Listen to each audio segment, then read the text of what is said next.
우린 지난주부터 비대면으로 만나는 이 시간에 저희들이 함께 나누는 것은 하나님의 뜻이 무엇인가, 바울의 데살로니가 전서 5장을 통해서 잠시 상고하고 있었습니다. 오늘은 그 하나님의 뜻 두 번째 시간으로 기도하라라는 주제로 여러분에게 설교 말씀을 드리려고 합니다. 본문에 보면 하나님은 17절에 쉬지 말고 기도하라 라고 명령하십니다. 그런데 어떻게 쉬지 않고 기도할 수 있을까 하는 의구심이 들기도 합니다. 일하지 말고 하루 종일 골방에 들어가서 혹은 기도원 같은 곳 혹은 수도원 같은 데 들어가서 기도만 하라는 말인가, 그렇게 들릴 수도 있습니다. 과연 예수님은 공생애 동안에 아무 일도 하지 않고 골방에 들어가서 기도만 했단 말인가? 아닙니다. 예수님은 공생의 기간 동안 누구보다도 바쁘게 사셨습니다. 한편으로는 하나님의 나라와 제자들을 양성하는 일에 힘을 기울이셨고, 또 다른 한편으로는 찾아오는 병자들을 치유하시고 당신을 적대시하는 사람들을 상대하시면서 쉴 틈도, 심지어 성경을 보니까 먹을 시간도 없을 만큼 정말 바쁘게 살아오셨습니다. 이 편지를 쓰고 있는 사도 바울은 어떨까요? 사도 바울도 누구보다도 열심히 전도하며 사역했던 분입니다. 고린도 후서의 말씀을 보면 먹지 못함, 자지 못함, 이런 것들을 보면 바울 사도도 그렇게 삶이 평탄하지는 않았다는 것을 확인하죠. 그럼 어떻게 우리가 쉬지 않고 기도할 수 있을까? 그럴 때 칼빈이라고 하는 선생님이 쉬지 않고 기도하라 라는 이 본문을 잘 이해할 만한 성구의 말씀을 빌립보서의 말씀으로 제시를 합니다. 빌립보서 4장 4절부터 6절까지의 말씀입니다. 주 안에서 항상 기뻐하라. 우리 지난주 기뻐하라 라는 말씀에서 이 부분을 읽었어요. 우리가 기뻐할 수 있는 유일한 이유, 가장 큰 근거는 주 안에서 라는 말씀을 드렸죠. 주 안에서 항상 기뻐하라. 내가 다시 말하노니 기뻐하라.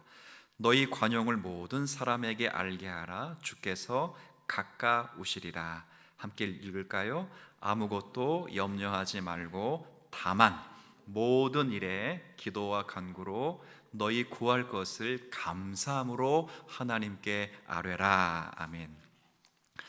여러분, 이 편지를 바울 사도가 감옥에서 기록하고 있다 하는 것을 주목해 주시면 좋겠습니다. 지금 읽었던 본문에서 바울 사도는 항상 기뻐하고 있습니다. 그리고 하나님께 감사하고 있습니다. 그리고 하나님께 자신의 모든 상황을 아뢰며 의탁하고 있습니다. 그런데 이 자리가 고난의 자리였다는 것을 저와 여러분이 상고하셔야 합니다. 지금 그가 기도하고 있습니다. 물론 24시간 입술을 움직여서 기도할 수 있진 않습니다. 그럴 수 없습니다. 이걸 기록하고 있는 자리가 어디라고요? 감옥입니다. 감옥에서 24시간 입술을 열어서 기도할 수는 없습니다. 그는 어떻게 기도하고 있습니까? 다만 그는 하나님의 섭리에 자신을 맡기고 있습니다. 이것이 제가 말씀드리는, 성경이 말씀드리는 쉬지 않고 기도하라라는 내용입니다. 그러니까 쉬지 않고 기도하라, 이 말은 24시간 입술을 움직여서 온종일 골방에 들어가서 손 붙잡고 기도하는 모습을 의미하기보다는 부단히 하나님을 의지하는 자세로, 그리고 하나님께 맡기는 자세로 하나님께 나아가라 하는 것입니다. 하나님께서 지금 우리에게 일어나고 있는 모든 일과 사건을 하나님이 인도하시고 통치하고 계신다. 그리고 내게 일어나는 모든 일과 사건이 하나님의 뜻과 정확한 계획 안에서 질서 있게 진행되고 있다 하는 것을 믿으면서 하나님 앞에 자신을 맡기는 것, 이것을 기도라고 하는 것입니다. 요즘 같은 시간 속에서 정말 하나님이 나를 보호하시는 것이 맞는가, 하나님이 우리를 정말 보살피는 것이 맞는가 하는 의문이 주도 새도 모르게 우리 가운데 찾아오기 마련입니다. 그러나 우리는 이럴 때일지라도 기도 가운데, 우리 마음 가운데 우리의 불안을 하나님의 마음 안에 풀어놓는 연습을 해야 됩니다. 결국 쉬지 말고 기도하라라는 말씀은 매 순간 하나님을 의지하면서 하나님께 나아가라 하는 말씀입니다. 이것이 기도하라는 말씀입니다. 저는 주님 사랑교회 모든 성도들이 각각의 자리에서 입술을 열어서 24시간 쉬지 않고 말할 수는 없겠습니다만은, 저와 여러분들이 각각에 있는 모든 자리에서 하나님이 우리를 인도하시고 통치하시고 이 모든 일과 사건을 하나님의 역사와 작정 가운데, 뜻 가운데 질서 있게 하실 것이다 라는 믿음을 가지고 하나님을 의지하며 하나님께 나아가며 여러분의 마음을 하나님께 드릴 수 있는, 그래서 쉬지 않고 기도할 수 있는 저와 여러분이 되었으면 좋겠습니다. 이를 위해서는 두 가지가 좀 필요하다고 생각이 듭니다. 하나님께 정말 맡기고 정말 하나님께 나아가고 서기 위해서는 쉬지 않고 기도하는 것인데, 이게 그러기 위해서는 두 가지 정도가 필요하다고 생각이 되는데, 첫 번째는 예수님의 뜻대로 기도하는 것이 좀 필요하지 않을까 싶습니다. 예수님 마태복음에 보면 제자들에게 기도를 가르쳐 주시는데, 기도가 뭐냐 그럴 때 예수님이 가르쳐 주신 방법 그대로 말씀드리면 내 이름으로 아버지께 무엇이든지 구하는 것입니다. 여기에 내 이름으로라는 표현을 좀 주목해 주시면 좋겠습니다. 여기서 내 이름으로라는 표현은 사실은 실천적 의미에서 주문을 의미하는 것은 아닙니다. 예를 들어 알리바바와 40인의 도적에 보면 유명한 주문 하나가 나와요. 열려라 참깨라는 주문이 나와요. 근데 아무리 열려라까지 맞춰도 열려라 참기름 그러면 안 열려요. 열려라 들깨, 참깨를 까먹어서 들깨 그래도 안 열려요. 반드시 열려라 참깨 열려요. 기도를 쫙 하고 나서 예수님의 이름으로 기도하는 걸 까먹었어요. 그래가지고 하나님이 그 기도를 안 들어주시거나 그러지 않아요. 예수님의 이름으로 기도해야 되는데 예님의 이름으로 갑자기 바람이 세서 기도했어요. 그렇다고 해서 안 들어주지 않아요. 여기서 예수님의 이름으로 기도하라는 이 말씀은 실천적인 의미에서 예수님이 하신 기도대로 기도하라, 그런 의미예요. 조금 더 폭넓게 이야기하면 예수님의 이름에 걸맞게 기도하라, 그 말이에요. 내가 아버지께 기도한 것처럼 너희도 기도하라, 그 말이에요. 내가 아버지께 기도했을 때 아버지가 나의 기도에 응답하셨던 것처럼 너희들이 나처럼 아버지께 기도하면 하나님은 반드시 내 기도를 들어주신 것처럼 너희들의 기도를 들어주실 것이다 하시는 약속의 말씀이에요. 그래서 내 이름으로 기도하는 것은 주문이 아니라 주님의 이름에 걸맞게 주님께서 하나님께 드렸던 관심대로 주님의 뜻대로, 하나님의 뜻대로 기도하라, 그런 말이에요. 제가 이 말씀으로 우리 성도들에게 묻고 싶은 게 있어요. 여러분의 관심은 지금 어디에 있습니까? 여러분은 지금 예수님의 이름에 걸맞게 기도를 하고 있습니까? 우리의 관심은 지금 어디에 있습니까? 기도를 보면 그 사람의 마음을, 사실은 그 사람의 관심을 알 수 있습니다. 물론 대화를 해봐도 사람의 마음과 관심을 알 수 있어요. 그런데 이렇게 보니까 대화는 포장이 좀 가능해요. 어느 정도의 거리감을 두고 자신을 포장하면서 사람과 대화할 수 있겠더라고요. 기도는 그렇지 않아요. 물론 대표 기도야 대표적으로 하는 기도이기 때문에 번외로 두고 여러분이 하나님과 은밀하게 기도를 한다고 한번 해보세요. 포장하는 사람은 아무도 없어요. 자신을 포장해서 하나님 앞에 기도하고 소통하는 사람이 아무도 없어요. 그래서 은밀한 기도에는 자신의 관심과 자신의 마음이 솔직히 다 들어가 있어요. 그래서 그 기도를 들으면 가끔 성도님들이 쏘곤쏘곤 기도하시는 내용을 가끔 어떻게 엿들어 보면, 아, 이분은 여기에 관심이 있구나, 아, 이분은 여기에 관심이 있구나, 이런 생각이 들기도 해요. 여러분은 여러분의 기도에 지금 무엇에 관심을 가지고 있습니까? 내 가족, 내 사업, 내 피로, 내 성공? 기도를 쭉 들어보면 나부터 시작해서, 그러니까 나로부터 시작해서 나로 끝나는 경우가 참 많아요. 성도님들의 기도가 그런 경우가 참 많아요. 물론 어떤 성도님의 기도는 나로부터 시작해서 나로 끝나지 않고 정말 하나님의 영광과 하나님의 나라와 하나님의 뜻을 위해서 기도하다가 끝에 자기를 위해서 잠시 미안한 듯 기도하는 성도님들도 계셔요.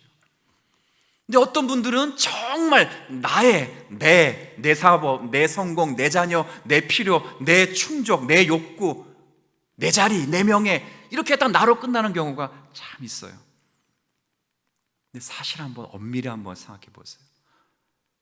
나의 경우, 나의 필요에 관한 기도는 오해될 수 있는 소지이기에 조금 앞에 조묘를 친다면, 엄밀히 말하자면 그런 기도는 하지 않아도 됩니다. 하나님이 그리스도 예수 안에서 주시기로 약속하신 것들입니다. 사실 그런 기도는 하나님을 신뢰하지 못하는 데서 나올 수도 있습니다. 여러분의 부모님들을 한번 생각해 보십시오. 저도 저희 어머님, 아버님, 특별히 어머니께서도 먹지 않고 자지 않고 입지 않고 저희를 길러내셨습니다. 우리의 부모도 우리를 그렇게 길러내셨는데 하물며 하나님이 우리를 그렇게 못 길러내실까요? 이사야 선지자를 향하신 하나님 말씀을 한번 읽어보실까요? 이사야 성경 49장에 보면 하나님의 백성을 향하 이런 말씀을 하십니다. 여인이 어찌 젖먹는 자식을 잊겠으며, 잊을 수 없다 하는 거죠. 못 잊죠. 자기 태에서 난 아들을 긍휼히 여기지 않겠느냐. 긍휼히 여기지요. 그러나 그 다음 말씀을 보십시오. 그들은 혹시 잊을지라도 나 여호와 하나님은 결코 너희를 잊지 아니할 것이라. 내가 너를 손바닥에 새겼고 너의 성벽이 항상 내 앞에 있느니라. 믿으십니까? 하나님이 여러분들을 잊지 않으십니다. 혹시 여인이 자신의 자녀를 잊어버릴 수가 있을지라도, 혹시 자신의 태에서 난 아들을 긍휼히 여기지 않을지라도 하나님은 결코 여러분을 긍휼히 여기지 않거나 여러분을 잊거나 하는 일이 없습니다. 여러분을 손바닥에 새기시고 항상 성벽이 하나님 앞에 있어서 항상 여러분의 먹고 마시고 입고 자고 눕는 것을 책임져 주시는 하나님이셔요. 공중에 나는 새를 보라, 들에 심은 들풀을 보라. 저것도 입히시고 먹이시며 하물며 너희일까 보냐. 여러분의 관심은 어디에 있습니까? 우리가 쉬지 않고 기도하라라는 이 말씀 속에서 정말 하나님을 의지하고 하나님의 인도하심과 통치하심과 그의 뜻의 작정에서 일어난 모든 일들이 질서정연하게 진행되는 이 모든 신뢰의 의지를 우리가 믿는다면, 그리고 그 하나님 앞에 자신을 맡긴다고 하는 쉬지 않고 기도한다는 우리의 이 기도의 자리에 정말 우리 기도의 내용은, 기도의 관심은 정말 예수님의 이름에 걸맞게 기도하고 있습니까? 나로 시작해서 나로 끝나는 기도가 전부이진 않습니까? 생각해 보십시오.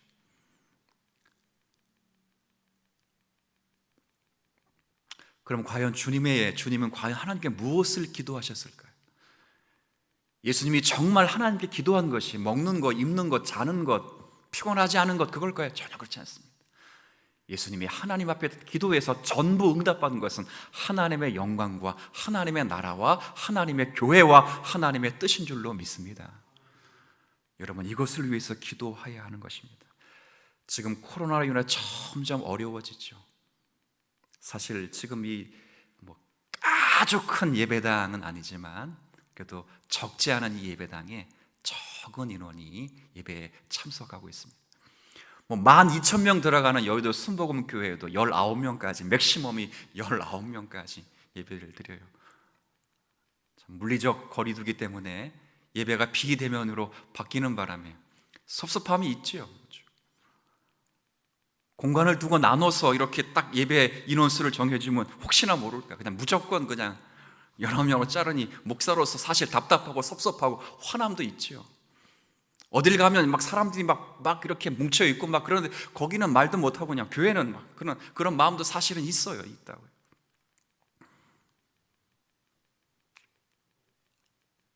이 어려운 중에 많은 사람들이 육체와 관련해서 물리적인 것에 어려움을 많이 호소합니다. 그러나 제가 여러분에게 말씀드리고 싶은 것은 인간은 육체로만 구성된 존재가 아니라는 거예요. 인간은 영혼과 육체로 된 존재입니다. 육체가 코로나 이 바이러스로 인해서 감염병을 예방하기 위해 더 잘 살고 건강하게 살고 더 행복하게 살기 위해서 물리적 거리 단계를 두면서 이렇게 비대면 예배를 드릴 수밖에, 그렇게 신경을 쓰지만 과연 우리는 영혼을 위하여 얼마나 많이 신경을 쓰고 있느냐 그 말이죠. 여러분의 영혼을 위하여 얼마나 많이 울고 있습니까? 우리 주님 사랑교회에 속해 있는 많은 어린 생명들을 위해서, 우리 많은 어르신 성도들을 위해서, 이 거리두기 때문에 이게 마음까지도 멀어진 성도들을 위해서 얼마나 많이 울면서 우리가 기도하고 있습니까? 영혼이 잘됨 같이 범사가 잘되고 강건하기를 사도 요한, 장로 요한이 요청했던 것처럼 과연 우리의 영혼이 정말 잘 되기를 위하여 얼마나 예수님의 관심을 따라 하나님 앞에 무던히 의지하고 맡기고 있습니까? 이런 어려운 때를 보내지만 하나님이 정말 우리를 눈동자같이 보호하시고 살피시는 중에 말씀으로 역사하시고 기도 가운데 역사하셔서 내 영혼을 능히 보존해 주실 것이다라는 마음을 가지고 말씀을 묵상하며 기도하는 성도들이 되었으면 좋겠습니다. 그런 은혜가 있어야 돼요. 그리고 실제 이 코로나 바이러스로 인해서 거리두기가 강화되면서 가난한 자는 정말 가난해지는 것 같아요. 우리 주변에 얼마나 많은 가난한 자들이 많습니까? 요즘 같은 사회에서는 돈 있는 사람은 돈 쓰기 참 편하다 그러는 것 같아요. 그죠? 사람도 별로 없고 거리두기에는 사람 별로 없어요. 백화점은 VIP 고객이 점점 늘어나고 매출은 점점 늘어난대요. 돈 있는 사람은 돈 쓰기 참 좋은 시절이에요. 그럴 때 정말 예수님의 이름에 걸맞게 기도하려면 그러나 가난한 자들을 위해 기도해 주는 거예요. 주님, 지금 이 코로나를 위하여, 코로나 때문에 어려움을 호소하고 있는 사랑하는 수많은 가난한 영혼과 가난한 심령과 가난한 육체가 있는 줄 압니다. 그들을 주님 불쌍히 여겨주시기 원합니다. 그들에게 주님의 사랑을 찾아가 주셔서 그들을 어루만져 주시고 우리가 사랑의 손길이 되어서 그들에게 따뜻한 말 한마디와 우리가 가지고 있는 콩 한 쪽도 나눠 먹을 수 있는 은혜를 저에게 허락하여 주옵소서 기도하는 거예요. 지금도 이름도 빛도 없이 지금 세계 선교지에서 소명의식 하나로 버티면서 말씀을 전하고 전도 사역을 감당하시고 선교 사역을 다 하시는 선교사들과 목회자들을 위해서 끊임없이 기도해 줘야 되는 거예요. 한국은 그나마 좀 나아요. 열악한 환경에 수많은 선교사들이 계시잖아요. 질병의 위험이 있잖아요. 전쟁과 그런 폭동의 위험이 있지만 그 자리에서 벗어나지 않고 그 자리를 지키는 것 무엇으로 설명하겠어요? 소명의식, 이거 외에는 설명할 길이 없어요. 이 소명의식 하나로 버티면서 주의 복음을 증거하는 그들에게 주님 함께 하셔서 하나님의 능력과 복음의 역사가 있도록 주님 축복해 주시길 위해 기도하는 거예요. 필요해요. 1892년에 26살에 프레드릭 밀러라는 미국의 선교사가 한국에 들어왔어요. 26살, 젊은 나이잖아요. 들어올 때 결혼을 하고 들어와서 신혼부부로 들어왔다고요. 교육 선교사를 사역을 했어요. 우리나라의 이름으로는 민노아 한 번쯤 들어봤을 거예요. 민노아 선교사님이라고. 이분이 한국에 오셔가 5명의 아들을 낳았는데 그 자녀들 가운데 몇 명의 자녀들이 다 질병과 19세기 말에 조선의 땅에 척박한 환경 속에 다 죽어나갔어요. 젊은 나이의 아내도 그 아들 자녀들의 죽음 앞에서 힘들어하고 우울증을 생겼다 결국은 죽음에 이르게 되었어요. 근데 그때 그가 기록한 작사, 찬송가의 작사가 예수님은 누구신가 하는 96장인가요? 4장인가요? 6장. 예수님은 누구신가 라는 곡이에요. 물론 원래 곡은 누가 작곡한 것인데 거기다 글을 써서 찬송가 집으로 냈어요. 그 찬양이 나오고 사람들이 많이 불렀어요. 그리고 믿지 않은 사람들이 민노아 선교사에게 찾아가서 정말 예수가 누구신가? 예수가 누구시길래 당신은 그렇게 고통을 받는데도 그렇게 예수가 좋으냐? 예수가 누구시냐라고 물었어요. 찬송가 1절에 뭐라고 되어 있습니까? 예수님은 누구신가? 우는 자의 위로와 없는 자의 풍성함이요 높은 자의 천한 자의 높음과 갇힌 자의 노임되고 우리의 기쁨이 되십니다. 이런 찬양을 고백했다고. 그 찬양으로 많은 신앙인들이 힘을 얻어서 더 복음 사역에 증진을 하였죠. 지금도 세계 곳곳에서 복음을 증거하고 있는 그런 수많은 선교사들과 목회자를 위해서 우리가 끊임없이 기도해 줘야 합니다. 그럴 때 예수님의 이름에 걸맞게 기도할 때 주님이 우리의 기도에 응답하실 줄로 믿습니다.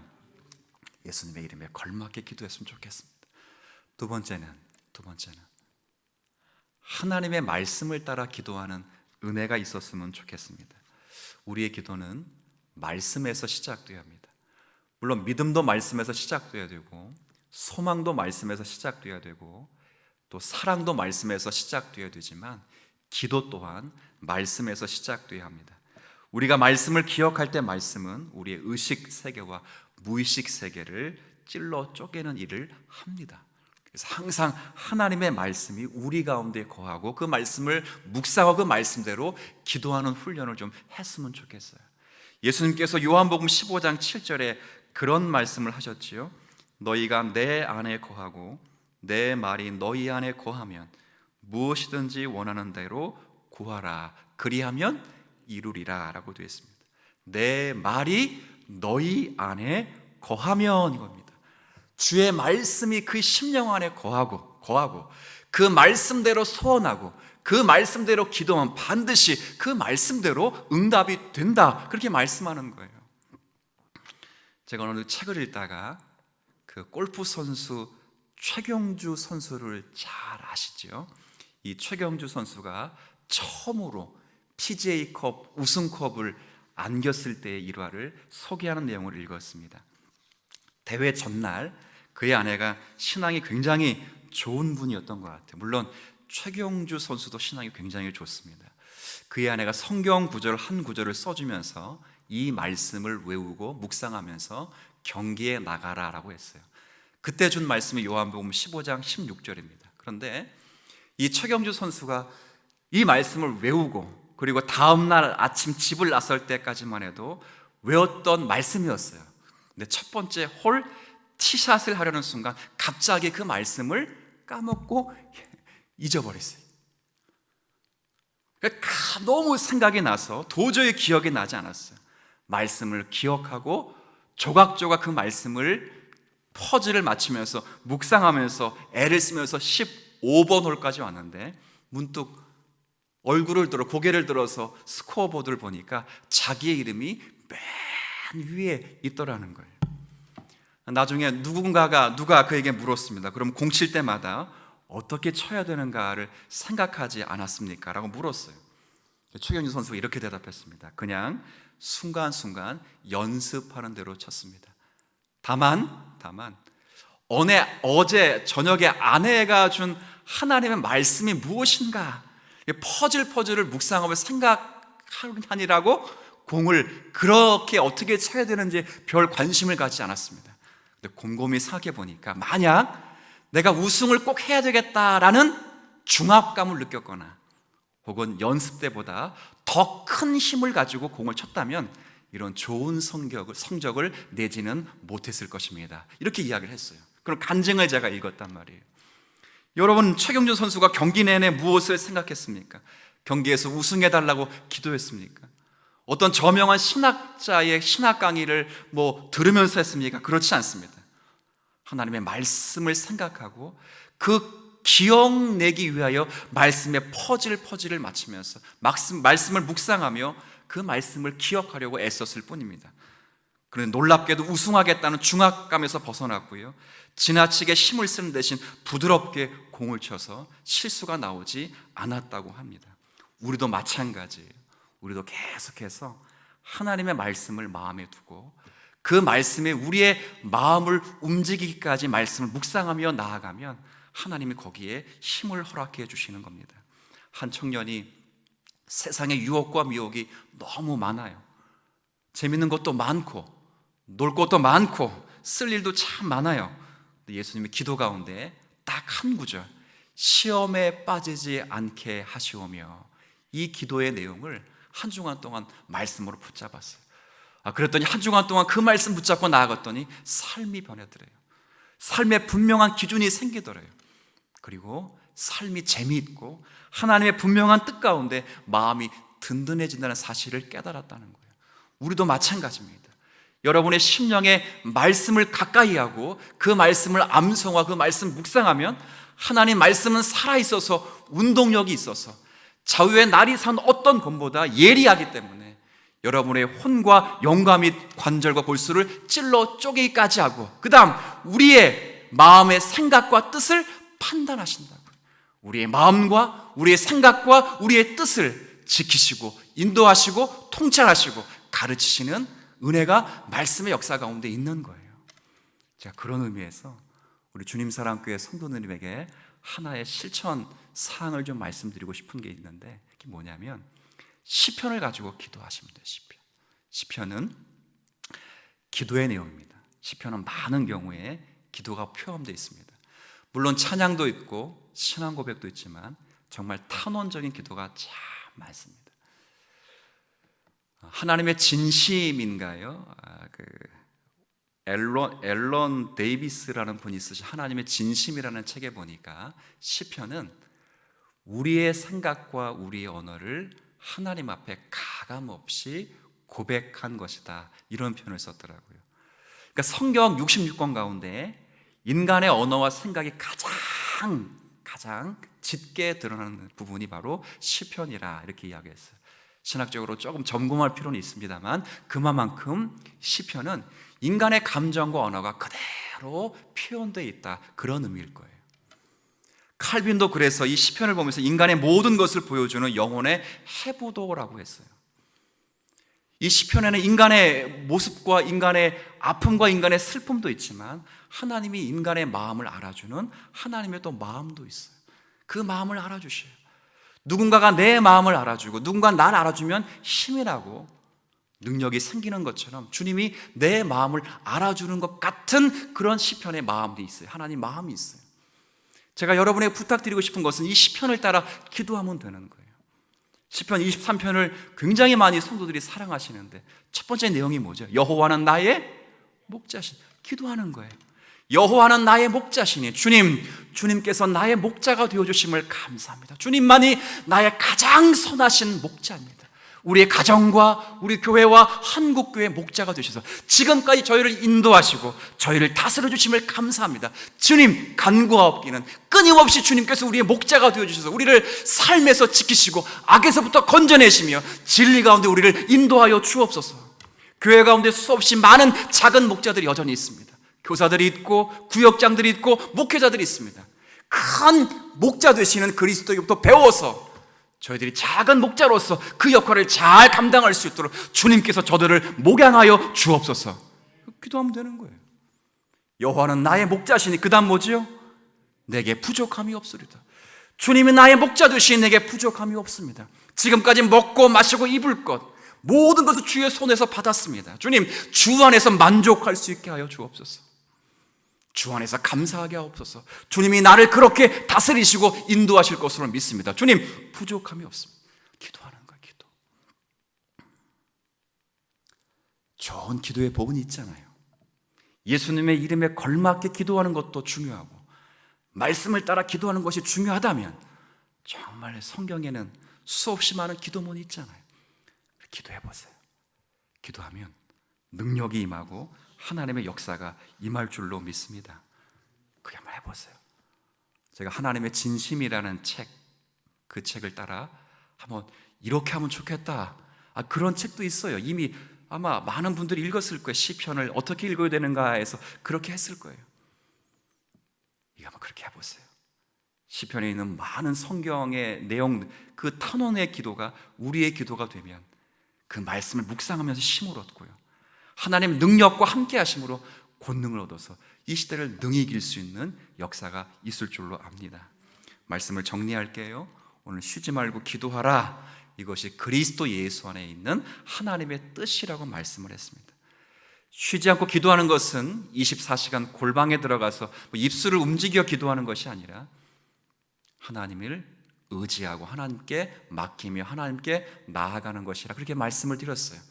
하나님을 의지하려면, 하나님께 나아가려면, 하나님께 맡기려면 두 가지를 기억하세요. 예수님의 이름에 걸맞는 예수님의 뜻을 위한 기도를 하시고 말씀을 따라 기도하세요. 그러면 우리의 영혼을 지키시고 우리의 삶을 보존하시며 하나님의 역사 가운데 능히 어려운 이때라도 우리의 영육을 지키시며 주의 나라를 세워가실 줄로 믿습니다. 기도하겠습니다.